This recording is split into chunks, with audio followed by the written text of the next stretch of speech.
Bom dia, boa tarde ou boa noite. Neste vídeo nós vamos tratar do tema depoimento pessoal. Eu espero que vocês gostem.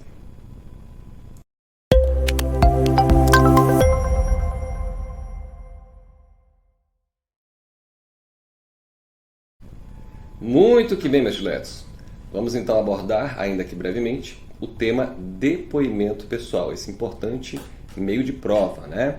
Então vamos ver o que diz o Código de Processo Civil a respeito do depoimento pessoal. Então diz o Código de Processo Civil no artigo 385. Cabe à parte requerer o depoimento pessoal da outra parte.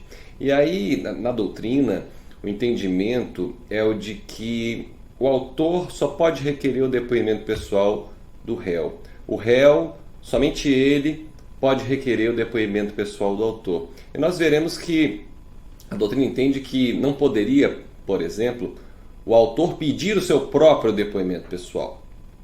Nem o réu poderia pedir o seu próprio depoimento pessoal. Porque parte do pressuposto de que o autor já teve a oportunidade de falar, né? Falar, entre aspas, né? De fazer constar sua versão dos fatos na petição inicial. O réu, por seu turno, teve essa oportunidade também na contestação. Então o entendimento que prevalece é esse. Na verdade, esse vídeo está sendo refeito, atualizado, revisado, eu já me manifestei anteriormente. Vou até ler para vocês aqui o que diz o artigo 369 do Código de Processo Civil. Ele diz o seguinte, artigo 369. As partes têm direito de empregar todos os meios legais, bem como os moralmente legítimos, ainda que não especificados neste Código, para provar a verdade dos fatos em que se funda o pedido ou a defesa. E, olha a parte final do 369, influir eficazmente na convicção do juiz. Então, veja, sempre que a gente fala de meios de prova, a ideia é essa. A ideia é que a parte tenha a oportunidade de influenciar no convencimento do juiz. Isso tem a ver com a ideia do contraditório, isso tem a ideia da ampla defesa, do próprio devido processo legal. Então a parte tem que ter essa oportunidade de influenciar eficazmente no convencimento do juiz. Então assim, com todas as vênias, me permitam externar aqui a minha opinião a respeito desse tema, eu francamente não vejo problema, diante do disposto do 369, eu não vejo nenhum problema de repente o autor pedir que tenha a oportunidade de falar em juízo.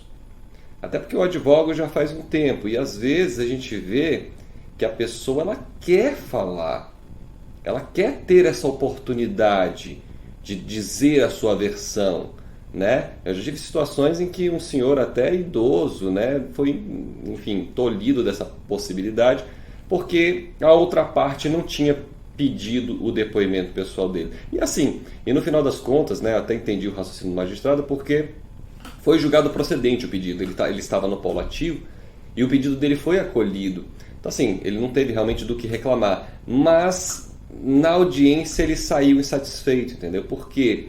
Porque ele tinha essa expectativa de poder dizer ao magistrado a sua versão dos fatos. Então às vezes já falta até um pouquinho de questão de humanidade mesmo, sabe? E nós vamos ver que o juiz tem a possibilidade, a gente vai ver aqui a redação do 139, inciso 8, a gente vai ver que o juiz ele pode de ofício determinar o interrogatório judicial.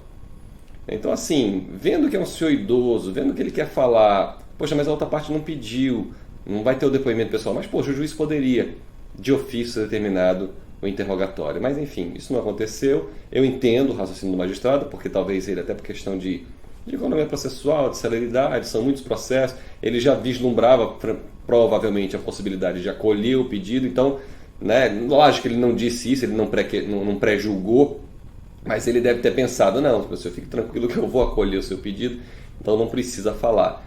Mas, como eu disse, ele saiu, coitado, insatisfeito, porque ele gostaria de ter tido essa oportunidade. Enfim, mas o entendimento doutrinário que prevalece é esse. Eu vou mostrar a doutrina para vocês daqui a pouco, mas a ideia é essa, né? O autor só vai prestar o depoimento pessoal se o réu solicitar. O réu só vai ter essa oportunidade também se for pedido pelo autor, ou se o juiz determinar de ofício, né? Não seria lícito a parte pleitear o seu próprio depoimento pessoal. Até já disse que eu não concordo muito com isso, mas enfim, não é como pensa a doutrina, tá? Então vamos terminar de ler o caput, né? Cabe à parte requerer o depoimento pessoal da outra parte, então na literalidade a gente percebe que a ideia é essa, né? A fim de que esta seja interrogada na audiência de instrução e julgamento, sem prejuízo de poder o juiz, de ofício, sem prejuízo de poder o juiz, ordená-lo de ofício. Quando se ordena de ofício, aí não é depoimento pessoal, aí é um interrogatório judicial. Marcos Vinícius Gonçalves até disse que aqui haveria uma impropriedade do legislador, porque ele dá a entender que o juiz de ofício determinaria o depoimento pessoal, e não é isso. Quando o juiz determina de ofício, não é depoimento pessoal, é o interrogatório judicial. Tá? Então vamos ao parágrafo 1º. Se a parte pessoalmente intimada para prestar depoimento pessoal e advertida da pena de confesso, essa advertência é importante constar na intimação, tá? Não comparecer ou comparecendo se recusar a depor, o juiz aplicar-lhe-á a pena. Essa pena é a pena de confissão contra a matéria de fato. Tá? Vai ser aplicada essa pena. Então aqui tem toda uma discussão relacionada com a questão do direito ao silêncio, né? Que é muito destacado no processo penal. Porque no processo penal sempre vai estar em jogo um direito indisponível que é a liberdade. No processo civil, não. A gente vai ver que em algumas situações a parte pode calar. Ela tem o direito e às vezes até o dever de calar, né? Para preservar, por exemplo, o sigilo profissional. Mas normalmente não tem a parte o direito de permanecer em silêncio, não. E ao se recusar a responder, a gente vai ver daqui a pouco, se ela empregar evasivas, vai ser aplicada a pena de confissão. Né? Isso é muito importante quando o depoimento pessoal é prestado por pessoa jurídica. Seja por um dos seus sócios, a quem usa a expressão presentante, né? Como Didier, ou seja através de preposto, que é o que mais acontece. Né? Então, essa pessoa tem que ter poderes específicos para confessar. E se ficou evidenciado que essa pessoa que está lá, né, representando a pessoa jurídica, ela não tem conhecimento dos fatos, o juiz vai aplicar a pena de confissão contra a matéria de fato. Porque seria o mesmo que a pessoa física ficar empregando artifícios para se recusar a depor, a responder as questões. Tá? Então, o parágrafo 2º diz que é vedado a quem ainda não depôs assistir o interrogatório da outra parte. Então, assim, quem é ouvido primeiro é o autor.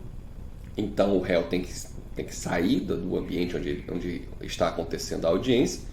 E aí, depois de o autor ser ouvido, vai ser o momento de o réu prestar o seu depoimento pessoal e o autor pode permanecer no mesmo ambiente porque, afinal de contas, ele já falou. Tá? Então é vedado a quem ainda não depôs assistir o interrogatório da outra parte.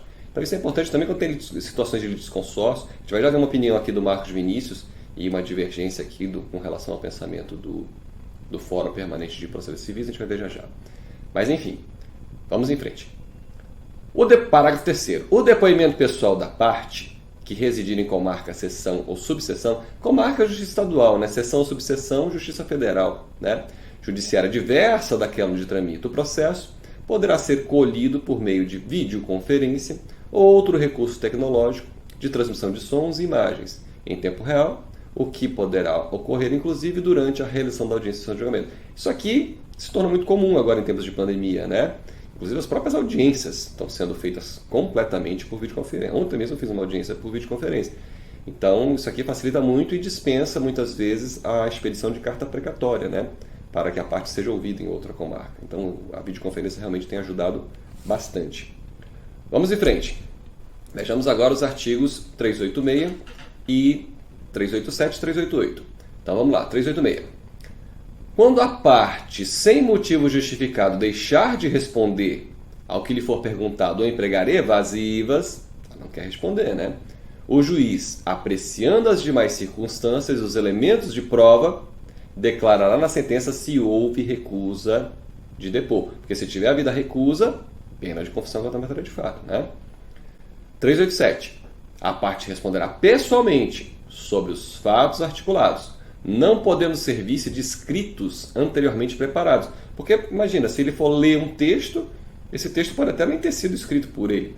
Então ele não pode chegar, puxar uma folha de papel e querer ler um texto ou no celular, enfim, ele não pode fazer isso. Porém, olha só, permitindo-lhe o juiz, todavia, a consulta de notas breves, desde que objetive complementar esclarecimentos. Então, às vezes ele, de repente, anotou algumas datas, alguns tópicos, ok, coisas que são essenciais de serem ditas, isso tudo bem, né? Breves apontamentos, mas não um texto para ele chegar e, olha, meu depoimento é esse aqui, ó, aí não pode. Aí é proibido, tá aqui a vedação no 387, tá? Bem, Algumas matérias a cujo respeito a parte não é obrigada a falar. Tá? 388. A parte não é obrigada a depor sobre fatos. 1. Criminosos ou torpes que lhe forem imputados. 2. A cujo respeito, por estado ou profissão, deva guardar sigilo. Aí ela tem a obrigação de não falar, né? Porque tem a obrigação de guardar o sigilo profissional. 3. Acerca dos quais não possa responder sem desonra própria, de seu cônjuge, de seu companheiro ou de parente em grau sucessível. Eu ia falar suscetível. Sucessível, tá? Eu já vi uma situação, eu comento isso em sala de aula, já comentei em sala de aula, eu tive uma situação que foi perguntado à parte se o irmão dela ainda usava droga. Que pergunta? Era uma pergunta impertinente, uma pergunta irrelevante. E vejam, o magistrado aqui ele tem que estar atento para impedir que sejam respondidas questões impertinentes, questões irrelevantes. E andou bem o magistrado nesse caso, porque imediatamente ele interveio e disse: não, você não precisa responder esse questionamento. Porque, imagina, primeiro que não tem nada a ver com a causa. Segundo, porque poderia colocar aqui em uma situação de desonra do irmão da parte, né? Então, imagina. Mas enfim. 4. Também não é obrigado a parte a falar sobre fatos, né? Que coloque em perigo de vida o depoente ou das pessoas referidas no inciso 3, ou seja, seus familiares. Agora vejam a ressalva do parágrafo único, tá? Isso vai ser útil para vocês daqui a pouco. Atenção ao parágrafo único do 388. Esta disposição não se aplica às ações de Estado e de família. Ações de Estado, como a interdição, né? E ações de família, divórcio, guarda, enfim. Então, nesses casos, a parte vai ter que falar. Até porque, nesses casos, normalmente envolve intimidade. Né? Normalmente, nas ações de família e de Estado, vai envolver intimidade. Não tem como não envolver intimidade. Tanto é que esses processos tramitam em segredo de justiça. Né? Então, nessas situações, ele não pode colocar essas escusas aqui, ele vai ter que falar. Tá? Então, vamos em frente. Aí sim a possibilidade de juiz determinar de ofício. Né? No artigo 189, ele diz: o juiz dirigirá o processo, conforme as disposições desse código, com bílio. 8. Determinar a qualquer tempo, então não precisa necessariamente ser na audiência de instrução de julgamento, né? O comparecimento pessoal das partes, pode ser o autor, o réu, os subsídios consortes. Isso pode envolver também, gente, as situações de intervenção de terceiro, tá? Se houver denunciação da lide, chamamento ao processo, eles também podem ter que prestar os seus depoimentos pessoais, tá? Para inquiri-las sobre fatos da causa, hipótese em que não incidirá a pena de confesso. Então veja, a pena de confissão é por depoimento pessoal.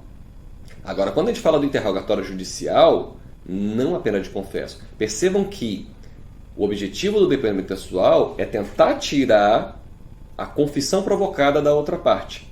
Essa é a ideia. Né? Agora, quando o juiz determina de ofício o interrogatório judicial, é porque ele quer apenas esclarecer algum ponto.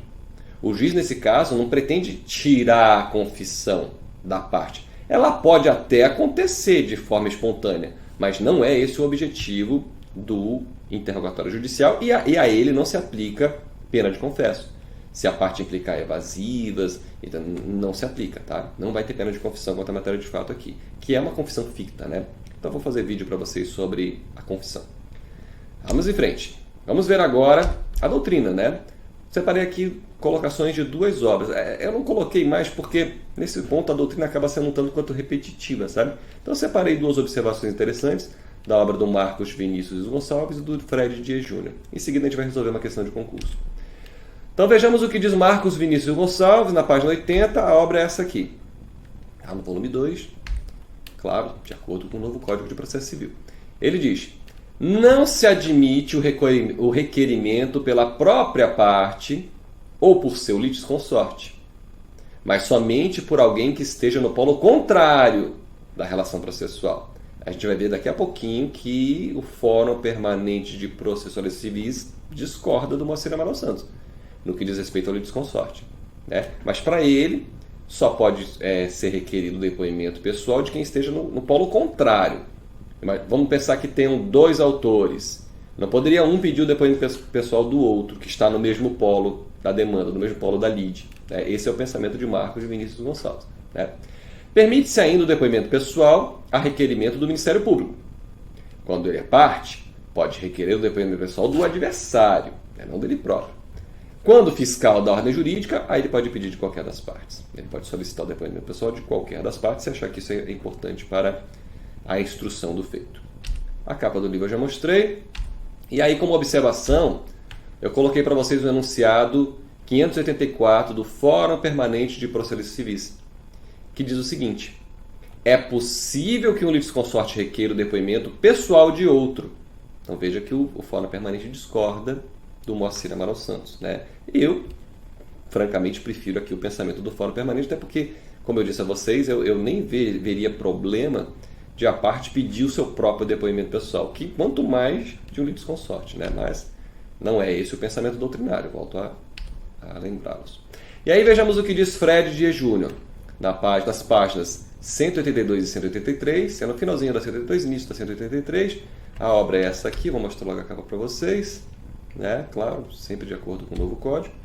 E ele diz o seguinte: a princípio, a parte não pode requerer o seu próprio depoimento. Tampouco pode o magistrado permitir que seu advogado lhe faça perguntas. Então vejam, e vários autores concordam com isso, mas eu devo dizer-lhes que na prática, eu pelo menos não tenho visto isso acontecer. Eu tenho visto os magistrados permitirem que ambos os advogados façam perguntas. Claro que sempre tem um ou outro que é um pouco mais formalista e tal, e segue essa linha, né? Quem foi que pediu o depoimento pessoal? Foi o autor. Quem vai falar? É o réu. Então só vai perguntar ao advogado do autor. O advogado de quem está falando não poderia fazer perguntas. Mas assim, das audiências que eu tenho participado, na grande maioria das vezes os magistrados têm permitido que ambos os advogados façam perguntas. Eu penso que seja a conduta mais adequada, mas vejam que não é o pensamento do Didier, né? Então, a princípio, a parte não pode requerer seu próprio depoimento, tampouco pode o magistrado permitir que seu advogado lhe faça perguntas. Porque a ideia é a seguinte: a parte não vai falar nada contra ela, né? Então, assim, o seu advogado não vai lhe fazer perguntas que... Mas é aquele negócio, o próprio Didier, ele fala num determinado ponto da obra dele que faz um comparativo do depoimento pessoal com relação ao interrogatório no processo penal, que é meio de prova, né? É até meio de autodefesa.